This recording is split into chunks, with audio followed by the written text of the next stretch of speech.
Hello friends, आप सभी का मोस्ट वेलकम है यूट्यूब चैनल विजेता कुल में। साथियों, आज का वीडियो बहुत ही ज़्यादा महत्वपूर्ण होने वाला है। बहुत ही महत्वपूर्ण इसमें टॉपिक डिस्कस किया जाएगा और वो टॉपिक है फ्रेंड्स फिजिक्स का, साइंस का पहला चैप्टर डिस्कस करने वाले हैं, मात्रक तथा बीमा, यूनिट एंड डायमेंशन। तो फ्रेंड्स, ये वीडियो आप सभी के सभी वनडे एग्ज़ाम के लिए काफ़ी मोस्ट इम्पोर्टेंट है। तो आप फ्रेंड्स यहाँ पर Bihar CGL, Bihar SSC, railway, NTPC, group D, तो जितने भी वनडे एग्ज़ाम हैं उन सभी के लिए काफ़ी महत्वपूर्ण होगा। तो फ्रेंड्स, सबसे पहले हम टॉपिक के बारे में एक एक पॉइंट्स को डिटेल में समझेंगे। उसके बाद लास्ट में इसका एमसीक्यू टोटल कवर करेंगे। तो फ्रेंड्स, आप लोग अंत तक बने रहिए और लास्ट में आप लोग कमेंट बॉक्स में ज़रूर बताइएगा आज का वीडियो आप सभी को कैसा लगा है। तो कमेंट बॉक्स में ज़रूर बताइएगा। इसे हम बिल्कुल कंटिन्यू करने वाले हैं। धीरे धीरे सारे टॉपिक को इसी तरह से समाप्त करेंगे। पहले पूरा टॉपिक को समझेंगे, फिर लास्ट में इसका पूरा एमसीक्यू समाप्त करेंगे। तो आइए शुरू करते हैं। मात्रक तथा बीमा पहला चैप्टर फिजिक्स का स्टार्ट कर रहे हैं, यूनिट एंड डायमेंशन। तो देखिए, मात्रक और बीमा समझने से पहले इसके पहले कुछ मुख्य पॉइंट्स है जिसके बारे में समझना है। सबसे पहला पॉइंट्स है कि विज्ञान या साइंस क्या है या किसे कहते हैं। तो छोटी सी भाषा में अगर कहें, सरल लैंग्वेज में विज्ञान क्या है, तो क्रमबद्ध ज्ञान को ही विज्ञान कहा जाता है। लेकिन इसके बारे में पूरा अगर निचोड़ जानना है तो आइए इसको देखते हैं। विज्ञान शब्द की उत्पत्ति जो है लैटिन शब्द, ठीक है, साइंटिया से हुआ है। साइंस जो है इसकी उत्पत्ति लैटिन शब्द साइंटिया से हुआ है, जिसका अर्थ होता है जानना। इसका अर्थ क्या होता है? जानना होता है। अतः किसी भी तथ्य को जानने हेतु जो प्रयास किया जाता है तथा उसके फलस्वरूप जो ज्ञान प्राप्त होता है वही क्या कहलाता है? विज्ञान कहलाता है। ठीक है, चलिए ओके। अब देखिए आगे आपका जो आता है पॉइंट्स, वो है भौतिकी या फिजिक्स किसे कहते हैं या क्या होता है। तो याद रखिए, भौतिकी शब्द की उत्पत्ति जो है ग्रीक भाषा से हुआ है, जिसका अर्थ होता है प्रकृति। जिसका अर्थ होता है प्रकृति। भौतिकी एक ऐसा विषय है जो हमें प्रकृति तथा प्राकृतिक घटना के बारे में विस्तार से बताता है। तो यानी सीधी कहें भाषा में तो भौतिकी जो है प्रकृति तथा उससे घटनाओं से संबंधित हमें जानकारी इसमें मिलता है। ठीक है, तो फ्रेंड्स अब आते हैं हम अपने टॉपिक के ऊपर। जो हमारा टॉपिक था मात्रक या यूनिट क्या होता है, मात्रक या यूनिट। तो याद रखिए कि विज्ञान मापन पर आधारित है। किसी भी क्वांटिटी का मतलब होता है राशि, तो किसी भी भौतिक राशि की माप हेतु मानक माप की आवश्यकता होती है। इसी मानक माप को क्वांटिटी का यूनिट कहा जाता है। यानी सिंपल भाषा में इतना समझना है कि जो माप किया जाता है, जो मानक माप होता है, वही उस राशि का मात्रक कहलाता है। ठीक है, अब यहाँ पर और इसे डिटेल में समझेंगे। नोट में लिखा हुआ है, किसी भी क्वांटिटी को दर्शाने हेतु दो बातों का पता होना आवश्यक है। तो कोई भी राशि है, भौतिक राशि, और उसे अगर दर्शाना है तो दो चीज़ आपको आवश्यक होता है।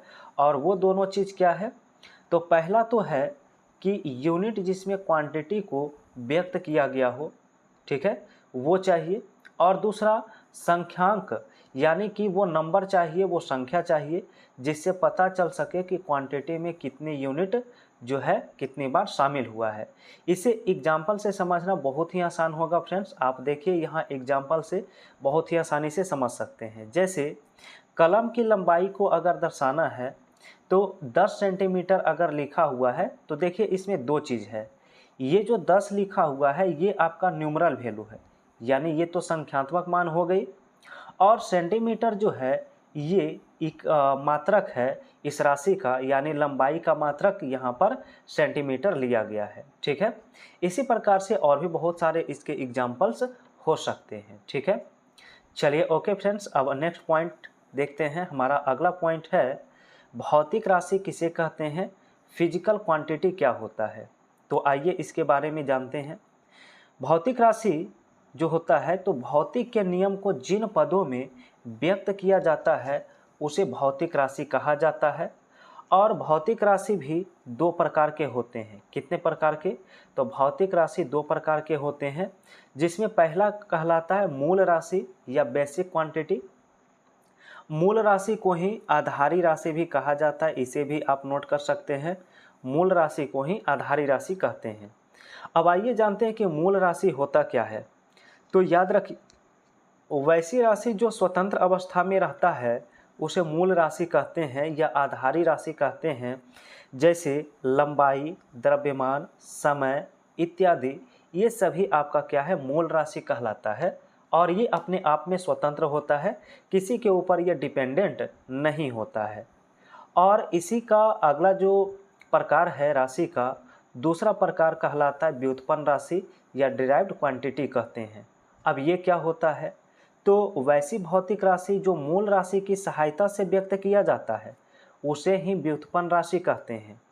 तो मूल राशि की सहायता से व्यक्त किया जाता है इसे, जैसे आयतन, घनत्व, क्षेत्रफल इत्यादि, ये सभी आपका क्या है, व्युत्पन्न राशि होता है। क्योंकि आयतन, घनत्व और क्षेत्रफल का निर्माण जो है, आगे हम देखेंगे, आगे आएगा इसका पॉइंट्स जहाँ पर डिटेल चर्चा करेंगे। इनका निर्माण जो है मूल राशि से हुआ है। ठीक है, तो चलिए फ्रेंड्स आगे बढ़ते हैं। और यहाँ पर एक नोट है, तो नोट जो भी होता है काफ़ी इम्पोर्टेंट होता है, उसे ज़रूर गौर से याद करिए। मूल राशि के मात्रक को मूल मात्रक तथा व्युत्पन्न राशि के मात्रक को व्युत्पन्न मात्रक कहा जाता है। तो ये तो बिल्कुल सिंपल सा यहाँ पर पॉइंट्स लिखा हुआ है। तो चलिए आगे बढ़ते हैं फ्रेंड्स। हमारा अगला पॉइंट्स है पूरे विश्व में पाए जाने वाले प्रमुख मात्रकों की पद्धतियाँ। तो देखिए, तीन ऐसा पद्धति है जो काफ़ी प्रचलित है। मापन की तीन पद्धतियाँ जो है, एक एक करके पूरा डिस्कस करते हैं और यहाँ से हर एक एग्जाम में क्वेश्चन 100% पूछा जाता है। तो सबसे पहला जो मापन की पद्धति है वो है फुट पाउंड सेकेंड पद्धति। इसे शॉर्ट में FPS कहते हैं। ठीक है, F for foot, P for pound, S for second. तो इस पद्धति में लंबाई का मात्रक फुट होता है, द्रव्यमान का मात्रक पाउंड होता है तथा समय का मात्रक क्या होता है, सेकेंड होता है। ठीक है, सबसे बड़ी बात इसमें आता है सवाल जो नोट में है कि इस पद्धति को ब्रिटिश पद्धति भी कहा जाता है। यानी FPS पद्धति को किस नाम से जानते हैं, ब्रिटिश पद्धति के नाम से जाना जाता है। ठीक है, चलिए ओके। दूसरा जो प्रकार है फ्रेंड्स वो है सेंटीमीटर ग्राम सेकेंड पद्धति, जिसे CGS पद्धति कहा जाता है। इस पद्धति में याद रखना है, लंबाई का मात्रक मीटर होता है, द्रव्यमान का मात्रक पाउंड होता है, जबकि समय का मात्रक सेकेंड होता है। और इसमें याद रखिएगा नोट में कि इस पद्धति को मीट्री पद्धति के नाम से जाना जाता है। जिस प्रकार से FPS को ब्रिटिश पद्धति कहते हैं, उसी प्रकार CGS को मीट्री पद्धति के नाम से भी जाना जाता है। ठीक है, तो यहाँ तक बिल्कुल समझ गए होंगे फ्रेंड्स, आशा करते हैं। तीसरा जो प्रकार है वो है मीटर किलोग्राम सेकेंड पद्धति, जिसे शॉर्ट में MKS सिस्टम कहते हैं। तो इस पद्धति में जो है लंबाई का मात्रक मीटर होता है, द्रव्यमान का मात्रक किलोग्राम और समय का मात्रक सेकेंड होता है। और यहाँ पर आप अगर एक और नोट किए होंगे एक बात, कि इन तीनों प्रणाली में चाहे वो FPS, CGS या MKS हो, तो तीनों में एक राशि कॉमन मिल रहा था। यानी तीनों में उपलब्ध था वो था समय। यानी समय जो है वो तीनों मापन में उपस्थित था। तो सवाल ये भी आता है कि कौन सा ऐसा राशि है जो तीनों मापन पद्धति में कॉमन है, तो आंसर होता है समय। ठीक है, चलिए आगे फ्रेंड्स। अब आगे टॉपिक यहाँ पर आपका आता है वो है मात्रकों का अंतर्राष्ट्रीय पद्धति के बारे में। तो आइए जानते हैं। तो मात्रकों की अंतर्राष्ट्रीय पद्धति की आवश्यकता क्यों पड़ी? क्योंकि फ्रेंड्स पहले क्या था कि हर एक देश के अलग अलग मापन पद्धतियाँ था। किसी के पास FPS था तो कोई CGS, ठीक है, और भी अन्य कई सारे पद्धतियाँ था, जिससे इंटरनेशनल व्यापार करने में देशों को काफ़ी परेशानियाँ हो रही थी। ठीक है, तो बहुत सारे देश के वैज्ञानिक एक महासम्मेलन बुलाएं और वहाँ पर उन्होंने इंटरनेशनल पद्धति स्थापित किया, जिससे सभी देशों का एक मानक स्टैंडर्ड मापन का स्थापित किया गया और सभी देशों को व्यापार करने में और गणना करने में आसानी हुआ, सरलता हुआ। तो आइए जानते हैं मात्रकों की अंतर्राष्ट्रीय पद्धति के बारे में। 1960 में पेरिस में संपन्न 11वीं माप एवं तौल महासम्मेलन में मात्रकों की अंतर्राष्ट्रीय पद्धति का जन्म हुआ। इस सम्मेलन में 6 मूल मात्रक को परिभाषित किया गया। तो देखिए 1960 में जो है मूल मात्रक जो है 6 को परिभाषित किया गया था, लेकिन अभी वर्तमान में कितने हैं, तो 7 हैं। तो 7वां कब शामिल किया गया, तो वो देखिए यहाँ पर आपका है, याद रखिए 1970 में जब 14वीं माप तौल महासम्मेलन आयोजित हुआ, जिसमें एक और मूल मात्रक मोल को जोड़ा गया। देखिए 7वां मूल मात्रक जो मोल है इसे जोड़ा गया और परिभाषित किया गया। अतः मूल मात्रक की संख्या कितनी हो गई है, 7 हो गई है। ठीक है, नेक्स्ट पॉइंट यहाँ पर देखेंगे फ्रेंड्स, मात्रकों की अंतर्राष्ट्रीय पद्धति के अंतर्गत ज्यामिति के 2 राशि, जिसमें आपका पहला है समतल कोण प्लेन एंगल तथा दूसरा है घन कोण जिसे सॉलिड एंगल कहते हैं, जो कि भौतिक राशि नहीं है, इन्हें संपूरक मात्रक के रूप में परिभाषित किया गया है। यानी याद रखिएगा कि संपूरक मात्रक में 2 राशि आती है, एक तो है समतल कोण और दूसरा है घन कोण। घन को ही ठोस कोण भी कहा जाता है और इन दोनों को संपूरक मात्रक कहते हैं। ये पॉइंट्स भी काफ़ी इम्पोर्टेंट है। ठीक है, चलिए फ्रेंड्स, अब आगे आपका देखिए यहाँ पर जो सवाल है, मात्रकों का अंतर्राष्ट्रीय पद्धति को सिस्टम इंटरनेशनल डी यूनिट्स, जिसे शॉर्ट में SI पद्धति ही कहा जाता है। ठीक है, system international D unit SI पद्धति भी कहा जाता है इसे, जो मात्रकों का अंतर्राष्ट्रीय पद्धति निर्धारित किया गया। और SI यूनिट को जो है लागू कब से किया गया, तो 1971 ईस्वी में इसे लागू किया गया। एक एक पॉइंट्स फ्रेंड्स आपके एग्जाम के पॉइंट ऑफ व्यू से काफ़ी इम्पोर्टेंट है, बिल्कुल यहाँ से हर एक एग्जाम में क्वेश्चन पूछा जाएगा। नेक्स्ट है, SI यूनिट के 7 मूल मात्रक हैं। SI यूनिट में मूल मात्रक की संख्या कितनी है, 7 है। तो एक एक करके सारे यहाँ पर डिस्कस करते हैं। पहला जो मूल मात्रक है वो है लंबाई और इसका मात्रक मीटर होता है और संकेत स्मॉल m। तो देखिए संकेत भी याद रखिएगा। द्रव्यमान का किलोग्राम होता है kg, समय का जो है सेकेंड होता है s, विद्युत धारा का एम्पियर a होता है, ज्योति तीव्रता का जो SI मात्रक है वो कैंडेला होता है, तापमान का याद रखिए केल्विन होगा और पदार्थ का जो परिमाण है इसका मात्रक मोल होता है। इन 7 को आप बिल्कुल याद रखिए, हमेशा यहाँ से क्वेश्चन आता है। अब फ्रेंड्स यहाँ पर SI यूनिट में 2 संपूरक मात्रक भी शामिल किया गया है मूल मात्रक के अलावा। तो संपूरक मात्रक में पहला आता है समतल कोण, जिसका मात्रक होता है रेडियन और संकेत होता है RAD। और दूसरा संपूरक मात्रक है ठोस कोण या घन कोण, जिसका SI मात्रक अस्टेरेडियन होता है और संकेत होता है SR। ठीक है, चलिए आगे बढ़ते हैं फ्रेंड्स। इसमें नेक्स्ट पॉइंट है, प्रायः SI यूनिट को मूल मात्रक में किसी भी राशि के मापों को व्यक्त करना आसान नहीं होता है, अतः अंतर्राष्ट्रीय सहमति से SI प्रीफिक्स परिभाषित किया गया जो निम्न है। अब फ्रेंड्स इस बात को समझना है, यानी कि जो SI यूनिट निर्धारित किया गया महासम्मेलन में, तो आगे चल करके फिर से कुछ समस्याएं आना शुरू हो गया। यानी कि अगर छोटे से छोटे माप को अगर मापना है, यानी बहुत छोटे माप को अगर मापना है या बहुत बड़े माप को अगर मापना है, तो इसमें ये असुविधा इसमें हो रही थी। यानी मापने में SI यूनिट से क्या हो रही थी, काफ़ी असुविधा का सामना करना पड़ रहा था।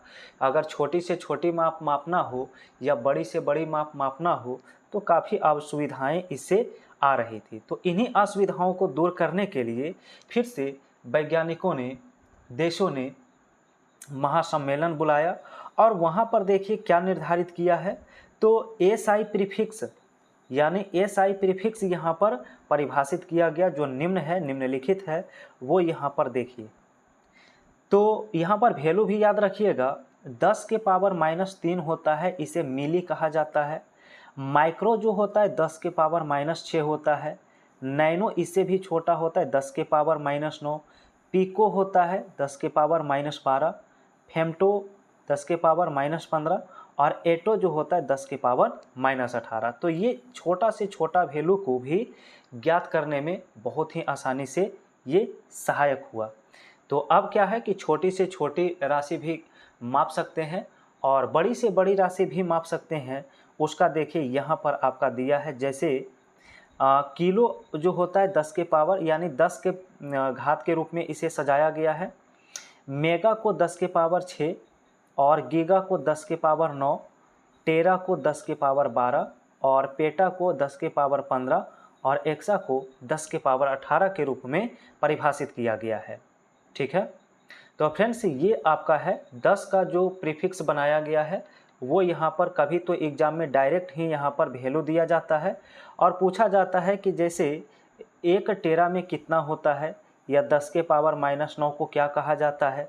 एक क्वेश्चन तो बिल्कुल यहाँ से बनता ही है सभी एग्जाम में, तो इसलिए इन वैल्यू को ज़रूर याद कर लीजिए। ठीक है, और इन सभी का डिटेल समाप्त होने के बाद फिर इसका MCQ भी डिस्कस करेंगे।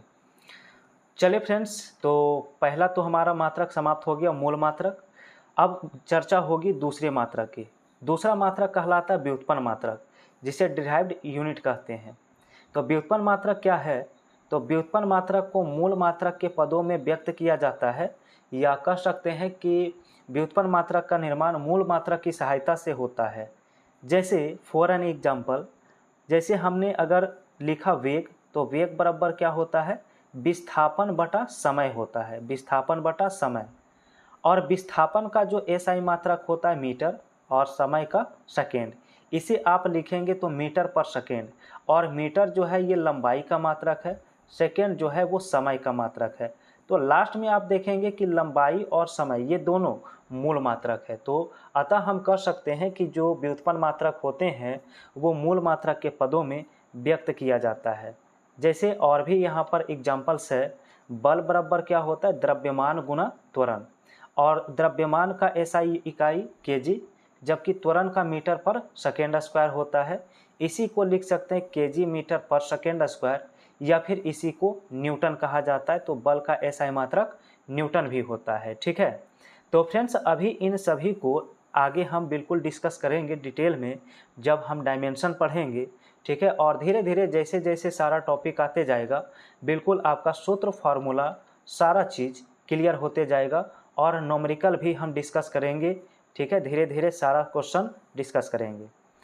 कार्य बराबर फार्मूला जरूर याद रखिए, इसका होता है, फिलहाल याद रखिए, बल गुना विस्थापन। और बल का हमने अभी बताया kg मीटर पर सेकेंड स्क्वायर होता है, और बल का SI इकाई मीटर। तो मीटर इंटू मीटर क्या हो जाएगा? Metre square. तो kg मीटर स्क्वायर पर सेकेंड स्क्वायर, या कार्य का मात्रक जूल भी होता है। ठीक है, अगला है शक्ति। तो शक्ति का फार्मूला याद रखिए, कार्य बटा समय, और कार्य का SI इकाई जूल और समय का सेकेंड, तो जूल पर सेकेंड या फिर वाट। ठीक है, तो इन सभी की जो टॉपिक आएगा धीरे धीरे इन सभी के बारे में डिटेल जानकारी आप सभी को मिलने वाला है। तो आइए अब फ्रेंड्स हमारा नेक्स्ट टॉपिक है, इसमें प्रमुख व्युत्पन्न भौतिक राशि तथा उसका SI मात्रक। तो SI मात्रक फिलहाल जरूर याद रखिए। हालांकि जैसे जैसे टॉपिक आपका बढ़ेगा फिजिक्स में आप बिल्कुल आश्वस्त होंगे, आपको बिल्कुल वहाँ पर समझने में कोई कन्फ्यूजन नहीं होगा। फिलहाल एक बार इसे याद कर सकते हैं, देख सकते हैं। क्षेत्रफल की अगर SI इकाई बात करेंगे तो मीटर स्क्वायर होता है। आयतन का SI इकाई मीटर क्यूब होता है। घनत्व का kg प्रति मीटर क्यूब होता है। देखिए kg प्रति मीटर क्यूब को आप ऐसे भी लिख सकते हैं kg प्रति मीटर क्यूब, और अगर मीटर क्यूब को ऊपर लिखते हैं तो यही ऊपर वैल्यू जाके जो पावर है वो माइनस में हो जाता है। ठीक है, वेग या चाल का SI मात्रक मीटर पर सेकेंड होता है। इसके बाद त्वरण का जो है मीटर पर सेकेंड स्क्वायर होता है। बल का न्यूटन याद रख सकते हैं। नेक्स्ट है संवेग, तो kg मीटर पर सेकेंड इसका SI इकाई होता है, जबकि कार्य या ऊर्जा का SI इकाई जूल होता है। और शक्ति का एसआई इकाई क्या होता है, वाट होता है, याद रखिए। और नेक्स्ट दिया है फ्रेंड्स यहाँ पर दाब, तो दाब का एसआई इकाई क्या होता है, पास्कल या न्यूटन प्रति मीटर स्क्वायर। इसके बाद है बल आघूर्ण, तो बल आघूर्ण का होता है न्यूटन इंटू मीटर होता है। नेक्स्ट है उष्मा, तो उष्मा का भी मात्रक जूल होता है, याद रखिए। और इसके बाद उष्माधारिता का याद रखिएगा, जूल प्रति केल्विन क्या होता है, जूल प्रति केल्विन होता है। जबकि उष्मा विशिष्ट उष्माधारिता रहेगा तो इसका आंसर जूल प्रति केजी प्रति केल्विन होता है, ठीक है। और लास्ट में है आवृत्ति, तो आवृत्ति का मात्रक क्या होता है, हर्ट्ज होता है। तो फ्रेंड्स देखिए, आज के वीडियो में जो हमने डिस्कस किया है वो सिर्फ और सिर्फ मात्रक के बारे में हमने डिस्कस किया, ठीक है। तो मात्रक के बारे में हमने डिस्कस किया है और इसका नेक्स्ट पार्ट कल के वीडियो में हम डिस्कस करेंगे डायमेंशन या बीमा के बारे में। डायमेंशन और बीमा कल के वीडियो में आएगा, जिसमें आप बिल्कुल आसानी से हर एक राशि का बीमा निकाल सकते हैं। डायमेंशन आसानी से वहाँ पर निकालना सीख जाएंगे। और जब ये टॉपिक कल समाप्त हो जाएगा तो तीसरे दिन हम इसका जितना एमसीक्यू बन सकता है, जितना प्रीवियस ईयर में बना होगा और जो भी इम्पोर्टेंट होगा एग्ज़ाम के दृष्टिकोण से, वो सारा एमसीक्यू इसके बाद डिस्कस करेंगे। और इस प्रकार से प्रत्येक टॉपिक को हम समाप्त करते चलेंगे। तो फ्रेंड्स, आप सभी के एग्ज़ाम के लिए ये वीडियो काफ़ी इम्पोर्टेंट है। अब आप लोग कमेंट बॉक्स में टाइप करिए ये वीडियो आप सभी को कैसा लगा है। अगर आप सभी को समझ में आया है, कुछ भी आप सभी को यहाँ से फ़ायदा पहुँचा है, तो फ्रेंड्स आप लोग वीडियो में लिखिए। और वीडियो पसंद आता है तो वीडियो को लाइक और शेयर करिए। चैनल पर नए हैं तो चैनल को भी सब्सक्राइब करिए, बेल आइकन की घंटी प्रेस करिए, क्योंकि यहाँ पर टॉपिक हम समाप्त करने वाले हैं इसी प्रकार से डिटेल एक एक टॉपिक को समझने के बाद फिर लास्ट में एमसीक्यू समाप्त करेंगे, ठीक है फ्रेंड्स। तो कल हम इसका नेक्स्ट पार्ट डिस्कस करेंगे डायमेंशन के बारे में।